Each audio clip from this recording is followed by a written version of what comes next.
Hello, everybody. My name is Larry Mitchell, and I'm playing a Severn LM, and it's based off their Nags guitars, Severn, but the LM stands for Larry Mitchell, which is my name.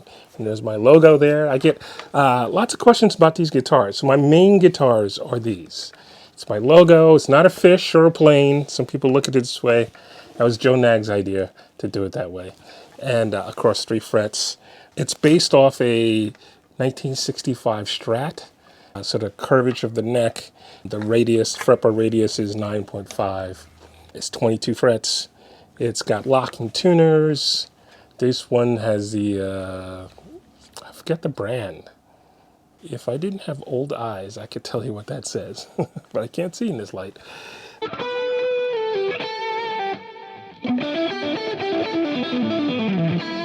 It's an absolutely amazingly beautiful playing guitar. Beautiful works of art, I call them. And it's got Joe's design tremolo system, so this plate is attached to the body for more sustain. There's a pin that goes through the bridge that holds that there, and then traditional springs.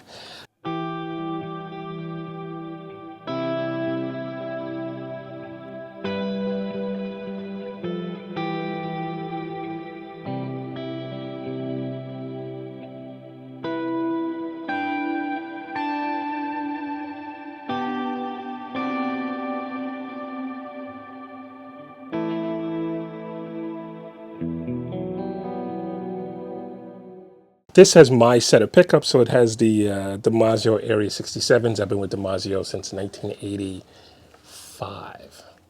It's a while. And this is a Satch which is normally the neck pickup in a Joe Satriani model, but it's the bridge pickup in my guitar. These are all noiseless. I don't think that's what they call them, but there's no noise or hum. I have an interesting story about changing the pickups for a recording and then going out to a jam 2 nights, 2 times in a row to the noisiest clubs in the area. It's not good. Immediately put these pickups back in. It plays amazingly. This one's a semi-hollow, and I've gravitated towards these quite a bit. My first Severn LM that Joe made for me, I believe is 7, 8 years ago, is this one. And this is the Hickory Burst. That other one's called Burgundy. Considering I don't drink, or never did, it's funny with some of the titles. But anyway, this is a Hickory Burst. Same pickups, so everything's the same, except this is a solid body. This has the original locking tuners. But I've learned to go with what they switch to, which are the ones with the little wheel on the back to tighten it down.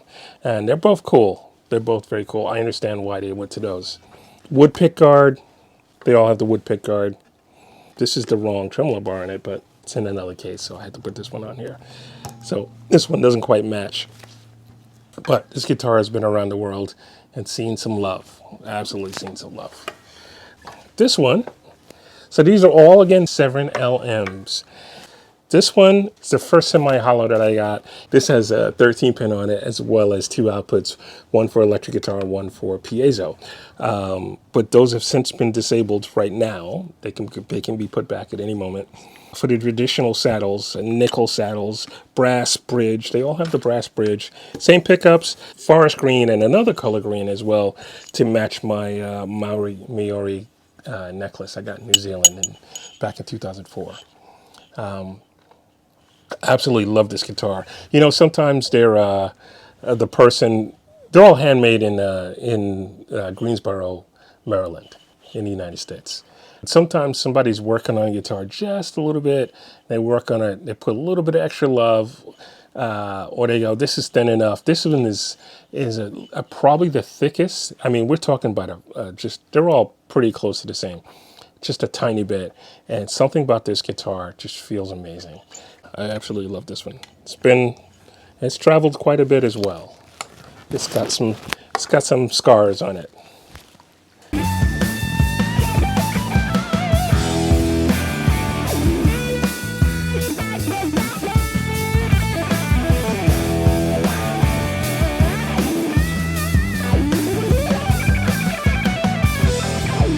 This one I got back in I want to say 2017, maybe 2018. 2018. Let's go with 2018. This is a maple fretboard, not a roasted fretboard, but a maple fretboard, and it's toned to match the pick guard. You can see the wear on it. Maple pick guard. Again, same thing. This is a nickel tremolo, but the part that surrounds the pickup is brass, the plate that holds it onto the body. It's got the more modern locking tuners. Again, it sounds great. This one's a little brighter. It's got the maple fretboard, so it's just a tad bit brighter. But yeah, love it. Love it, love it, love it. All right. So that's a walk through my model guitars. There's a friend of mine, Phil McKnight, has a channel. He did a breakdown on this guitar, which is the same as these, going over all the specs in great detail. I'm not a super detailed specs guy, but I do know that it's shaped like a 65 Strat, or it's based off a 65 Strat. I know the fretboard radius is 9.5, and I know what the pickups are.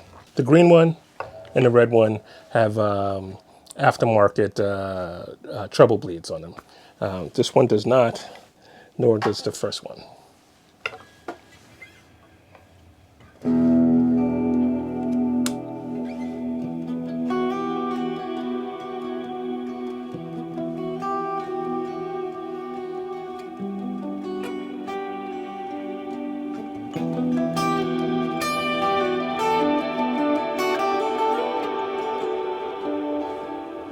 Thanks for watching, and I hope to see you guys out on the road.